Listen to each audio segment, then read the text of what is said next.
On my orders, the United States military has begun strikes against Al-Qaeda terrorist training camps and military installations of the Taliban regime in Afghanistan. These carefully targeted actions are designed to disrupt the use of Afghanistan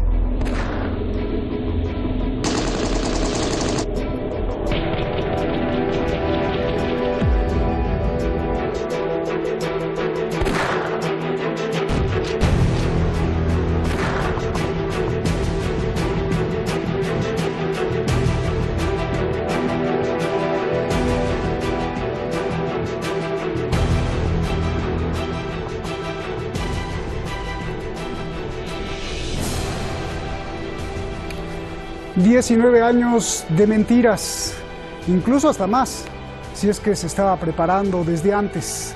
19 años de mentiras, 19 años de disparos, 19 años de invasión, 19 años de explosión y explotación, 19 años de unos que se hincharon de dinero los bolsillos y otros, casi todos, de pobreza. 19 años de muerte, 19 años de guerra, dejaron un país sin pies ni cabeza, o más bien hoy con dos cabezas. Hoy dos presidentes que al mismo tiempo alertan que el otro es el malo. Una madeja de terrorismo, milicias, lucha por el poder y retórica que ha infectado todo como si fuera virus. 19 años de mentiras. Bueno, y también algunas verdades, claro está, porque en esta guerra no hay inocentes, más que los niños y civiles que lo único que quieren es vivir. Soy Roberto de la Madrid y desde aquí, frente a Afganistán, detrás de la razón.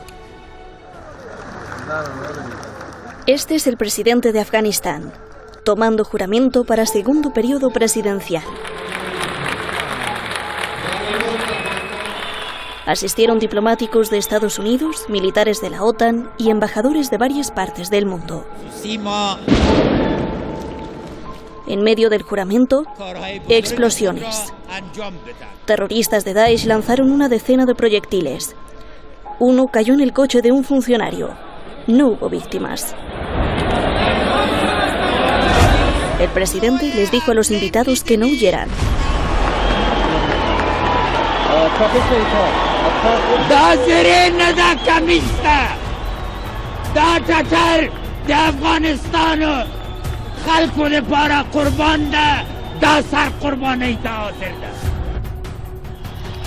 A unos metros de ahí, al mismo tiempo, y en una ceremonia igual, su rival Abdullah Abdullah también se declaró presidente. Asegura que él ganó las elecciones y rechazó el ofrecimiento del otro presidente, del 40% del poder. Esto complica todo, sobre todo el débil acuerdo de paz que Estados Unidos firmó con los talibanes.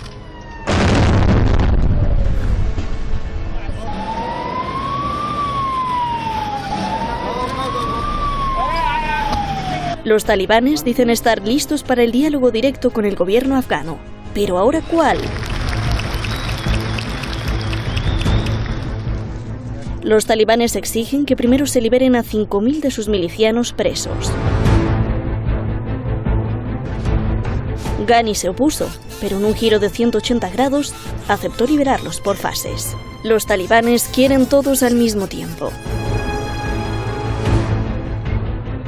Por el lado del otro presidente, Abdullah, no está claro si cooperará en las negociaciones, las boicoteará o incluso si atacará a los talibanes.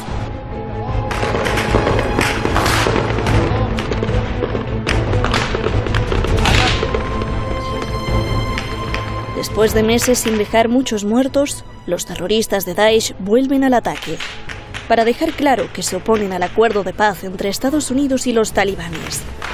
Daesh atacó una manifestación en Kabul, en la que estaba presente el presidente Abdullah Abdullah. 32 muertos y decenas de heridos.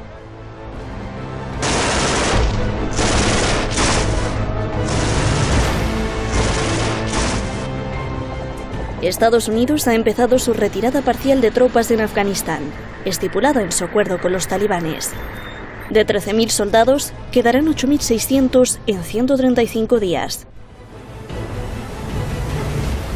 El periódico The Times descubre que en el acuerdo firmado entre Trump y los talibanes hay dos anexos secretos que según congresistas de Estados Unidos que los han visto, le da la libertad a Trump de lavarse las manos y retirar las tropas sin verificar que los talibanes de verdad cumplan con la paz. El acuerdo, la gobernabilidad, la posibilidad, todo se tambalea. La violencia continúa. Estados Unidos bombardeó a los talibanes porque los talibanes atacaron a policías afganos. Continúan las espirales.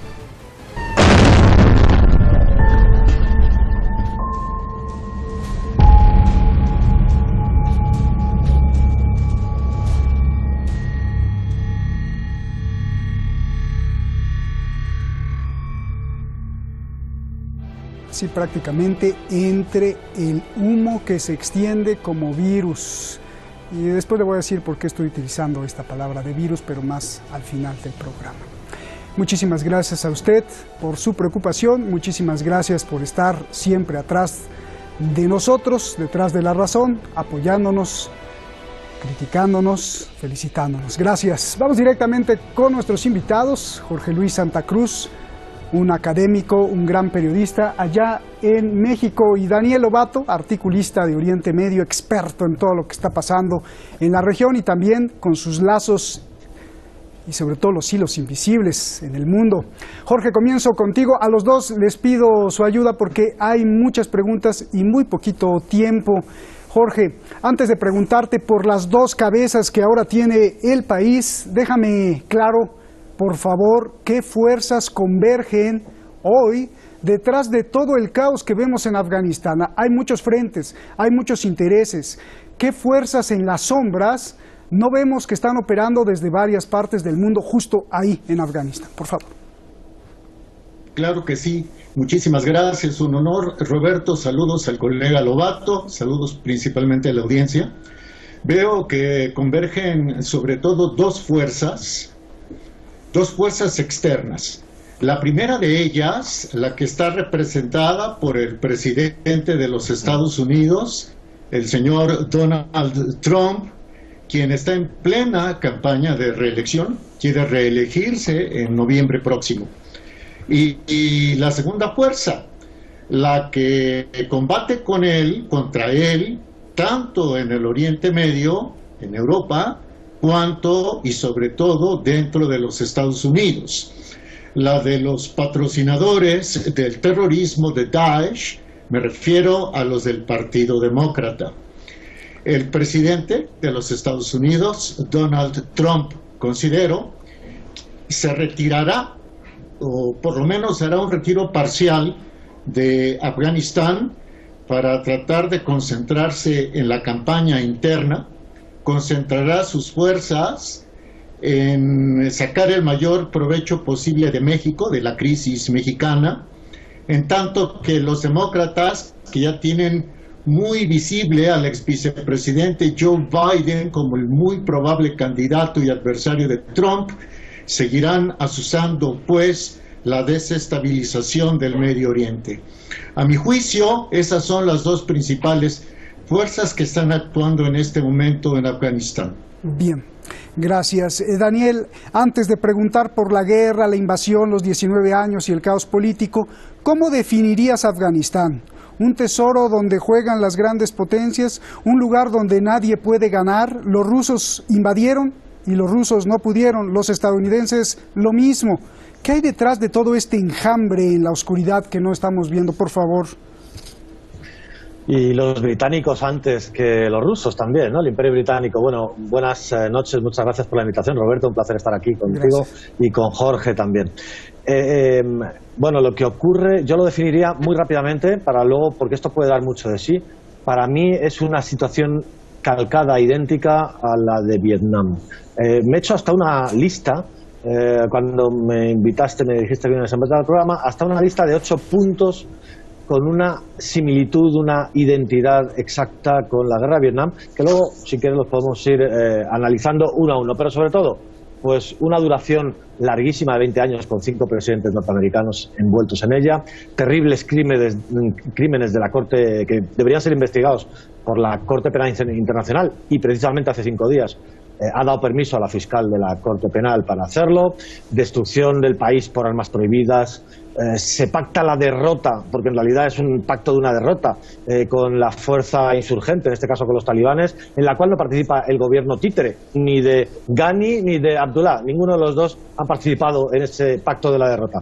El Estado títere está podrido de corrupción, la alternativa militar es la que realmente domina el espacio geográfico, en este caso los talibán, en el caso de Vietnam era el Vietcong o el ejército de Vietnam del Norte.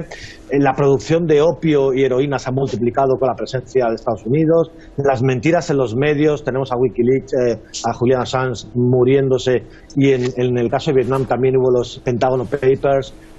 En fin, hay un montón de identidades y para mí es un calco 40 años después, 50 años después de la guerra de Vietnam, y un reflejo del declive de un imperio que intenta hacerse con una casilla central del tablero y se tiene que retirar. Pues magnífico, Daniel, gracias por hacer esa comparación de 8 puntos. Los veteranos también quejándose, ¿no? Los de Afganistán también, de todo lo que han sufrido. Gracias, Daniel. Excelente, excelente también, Jorge. ¿Qué significa, Jorge, tener un país con dos cabezas, en especial, pues, Afganistán? ¿Cómo se llegó aquí y qué repercusión esto tendrá, sobre todo si esto arruinará el supuesto y ya débil pacto o acuerdo de paz entre Donald Trump y los talibanes, por favor? Sí, claro que sí, muy puntual la relación que acaba de hacer Daniel, me parece acertada. Y retomando lo que es tu pregunta, estimado Roberto, lo que pasa es que, como lo hemos señalado en ocasiones anteriores, el presidente de los Estados Unidos, Donald Trump, en realidad está aceptando de facto el orden tripolar. Medio Oriente es en este momento un verdadero polvorín que representa para él y para el mundo un severo dolor de cabeza. Agreguemos que Trump tiene en consideración no solo la lucha interna de los Estados Unidos, en los Estados Unidos por la sucesión, que está la crisis petrolera, que está la pandemia declarada ya por la Organización Mundial de la Salud, la pandemia del coronavirus, del COVID-19, y sobre todo lo que considero que es un factor gravísimo de desestabilización, que es el activismo del presidente turco Recep Tayyip Erdogan. Erdogan reta a Rusia, Erdogan reta a Europa, quiere consolidarse como la pieza clave en el Medio Oriente.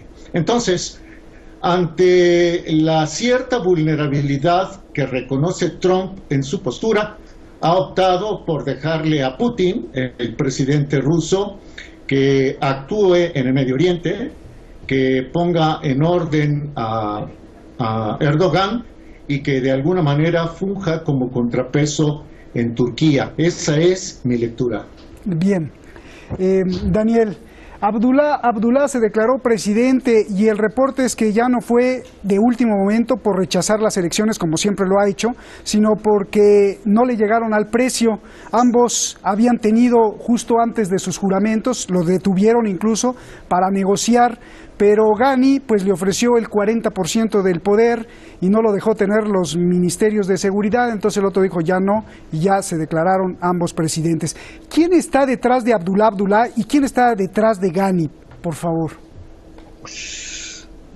Yo creo que lo que pretenden los dos es convertirse, más que pretender, lo que representan los dos es una especie de señores de la guerra. No sé exactamente qué sector está detrás de cada cual. Parece que Estados Unidos ha estado presente en la toma de posesión de Ghani, por eso, bueno, al fin y al cabo es el actual o el anterior presidente y digamos que institucionalmente le ha dado un mayor respaldo a Estados Unidos, pero en todo caso hay que recordar que en 2014 ya las acusaciones de fraude electoral fueron tremendas y ya Estados Unidos tuvo que sentarles en la mesa y que llegasen a un acuerdo, a un apaño de gobernabilidad por estos 5 años.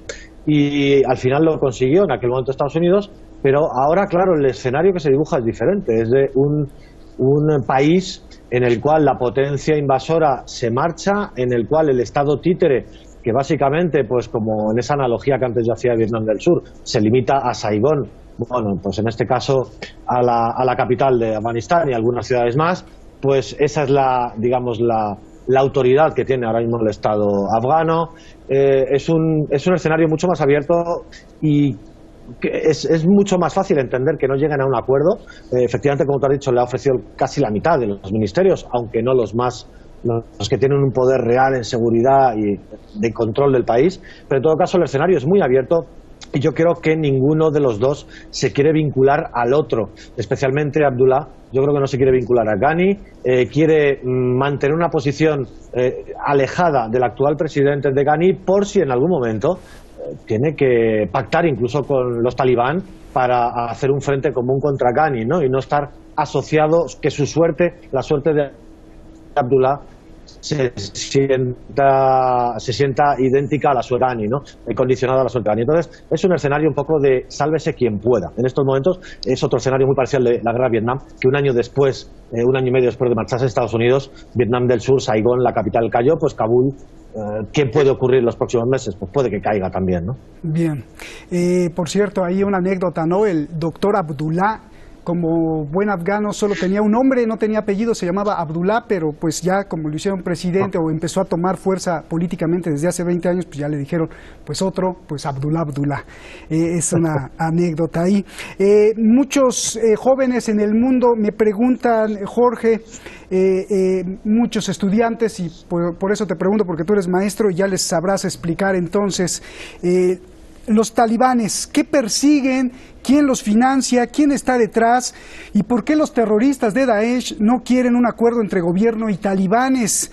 ¿Los talibanes tienen la capacidad de frenar a Daesh? A ver, dime todo esto, por favor. Lo que pasa es que, y lo mencionaba al principio Daniel, la crisis en Afganistán deriva de mucho tiempo antes. Podríamos decir que desde hace un siglo. Recordemos que la democracia parlamentaria británica hizo una serie de promesas a los pueblos de Medio Oriente para que dejaran de apoyar al Imperio Otomano, aliado de los imperios centrales de Alemania y de Austria-Hungría, y se pasaran del lado de los de la Triple Entente, encabezados por Gran Bretaña, por supuesto por Francia principalmente, luego con el apoyo de Estados Unidos. Entonces, lo que hicieron hace 100 años, ahí está la diplomacia en la historia de Lord Balfour, fue ofrecerle a los pueblos árabes sus estados a cambio de luchar contra los imperios centrales. Finalmente derrotaron las potencias de la Entente a los imperios centrales, desapareció el Imperio Otomano, pero beneficiaron al cártel, al lobby sionista, y aunque Israel no surge sino hasta 1948, en realidad el protectorado británico auspició la discriminación de los árabes y el favorecimiento de la expansión sionista. Ahora, ¿a qué quiero llegar? A que en Afganistán hicieron cualquier cantidad de maniobras de reingeniería social tratando de acomodar al régimen a las conveniencias de los países occidentales. Luego, ya en plena Guerra Fría, la Gran Bretaña, a través del MI5, que luego pasó a ser el MI6, comenzó a financiar y organizar grupos subversivos para dominarlos con la complacencia de Estados Unidos. Me refiero a la Hermandad Musulmana, de la cual surge Al-Qaeda, y de Al-Qaeda se desprende el Emirato Islámico, ¿no? Hoy mismo vemos que un desprendimiento de Al-Qaeda se llama ahora Hayat Tahrir al-Sham, antiguamente Al-Nusra, es el que está ocasionando problemas en Idlib, en Siria. Entonces, a lo que quiero llegar para concluir, porque ya me extendí, es a que Daesh no es sino una creación occidental en la que intervinieron tanto los servicios de espionaje británicos cuanto de los Estados Unidos reconocido por ellos mismos, Roberto. Bien, y yo te pregunto entonces, Daniel, ¿y los talibanes qué? ¿Por qué los talibanes dicen que todo gobierno es ilegal? ¿Por qué los talibanes tienen la capacidad de frenar a Daesh? ¿O talibanes y Daesh están unidos? ¿Qué papel juegan? ¿Cuál es la diferencia entre estos y qué sistema quieren imponer, por favor, Daniel? Me ha parecido muy importante lo que ha recordado Jorge, porque efectivamente, igual que en Oriente Medio, el tratado entre un señor francés y un señor británico que se llamaban Sykes y Picot dibujó las fronteras de Oriente Medio sin que los pueblos de la zona pudieran preguntar si querían organizarse así u organizarse de otra manera. Entre Afganistán, Pakistán, etcétera, pues hubo otro señor británico que se llamaba Durand, que hizo la línea Durand, que es la que divide al pueblo pastún, por ejemplo, entre Pakistán, lo que es el Estado de Pakistán y el Estado afgano. Muy importante ese recuerdo. Y sobre todo, lo que estáis planteando, a ver, estamos también en un contexto de guerras de cuarta generación, guerras en las cuales Estados Unidos especialmente no quiere ver que lleguen ataúdes después de esas situaciones tanto de Vietnam especialmente como después de Irak y otras guerras, la propia Afganistán, que han llegado a ataúdes, y porque por ciertos intereses lo que se busca es utilizar ejércitos mercenarios, ejércitos proxies. Bueno, pues eso ya se dio en la primera etapa de Afganistán, cuando Estados Unidos alimentó a aquel luchador por la libertad que se llamaba Bin Laden en aquellos tiempos. Así le titulaba la prensa americana, el luchador por la libertad contra el malvado imperio soviético que había invadido Afganistán. Bueno, pues alimentó aquella creación de Al-Qaeda, los talibanes, de esas milicias extremistas islámicas, porque también había un interés en fomentar la guerra religiosa a lo largo y ancho del mundo. Pero al final los talibán han tenido su agenda propia. Uno sabe los monstruos cómo se fabrican, pero luego esos monstruos pueden acabar teniendo vida propia. Y eso es lo que ha ocurrido en Afganistán, donde los talibán han acabado teniendo su agenda propia, han resistido a la guerra de Estados Unidos. Y ahora lo que ha intentado Estados Unidos, dado que no les sirven ni los talibán por un lado, ni el régimen o el estado títere, ya sea de Ghani o ya sea de Abdullah, pues ha intentado crear un nuevo actor, que es inoculando, como decía Jorge, traspasando al Estado afgano ese monstruo creado entre Irak y Siria que se llama Daesh o ISIS, ¿no? Pero de la misma forma que en Filipinas o la misma forma que en África, ¿no? Un actor para servirle para sus intereses, para intentar perpetuarse, en definitiva, parasitando el terreno, que es lo que quiere hacer Estados Unidos. Bueno, entonces ese es un monstruo alternativo que ha fabricado Estados Unidos. No le sirve ni el actor talibán, porque es el que le ha derrotado, ni el actor, digamos, títere o frágil como es el Estado afgano, porque se va a desmoronar a la vuelta de unos meses en cuanto Estados Unidos se vaya, y ha querido fabricar un actor nuevo como el que fabricó entre Irak y Siria, ¿no? Para, bueno, luego volverse a plantar allí y volver a parasitar el terreno. Con todo lo que ustedes me relatan, pobre pueblo afgano, pobres familias, pobres niños, pobres mujeres y hombres también, pues que tratan de tener una vida mejor, caray. A ver, ya nos vamos y ya te iba a preguntar sobre el acuerdo cosmético de Trump, pero bueno, ya los dos me lo dijeron. Vienen nuevos actores también. La India, dice Jorge, que China se frota las manos y los talibanes regresan a gobernar, así quitan del camino las inversiones indias, que han invertido mucho, y emergen las inversiones chinas y pakistaníes. Explícame cómo el poder financiero también se está moviendo ahí, por favor, y nos vamos.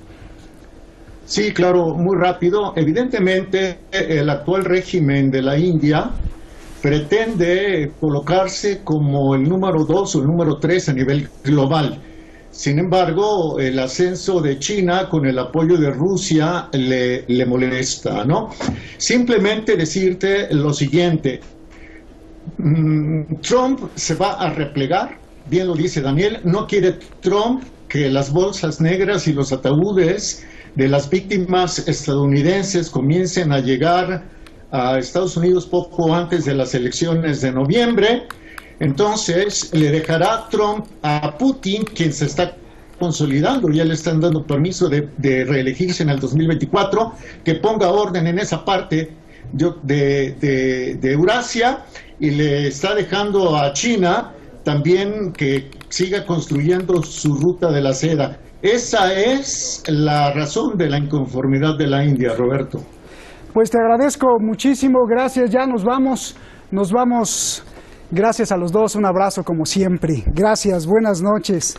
Hace unos minutos, cuando estábamos produciendo el programa, la Organización Mundial de la Salud declaró pandemia en todo el mundo, tal como veníamos alertando en este programa desde hace un mes. Pandemia, esto afecta a todos los países y a todos los ciudadanos del mundo.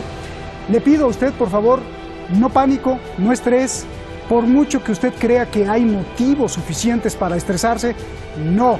Y se lo digo yo, que estoy en uno de los focos más peligrosos de coronavirus en el mundo. Temple de acero, se lo pido, y sobre todo manténgase muy informado. No caiga en el amarillismo, sensacionalismo ni exageración, nada. Mañana aquí en Detrás de la Razón, no se pierda. Hablaremos del coronavirus, sobre todo lo que sucede en Irán, los operativos y los retos que tienen ante esta monstruosa crisis insospechada, o más bien sospechosa. Buenas noches.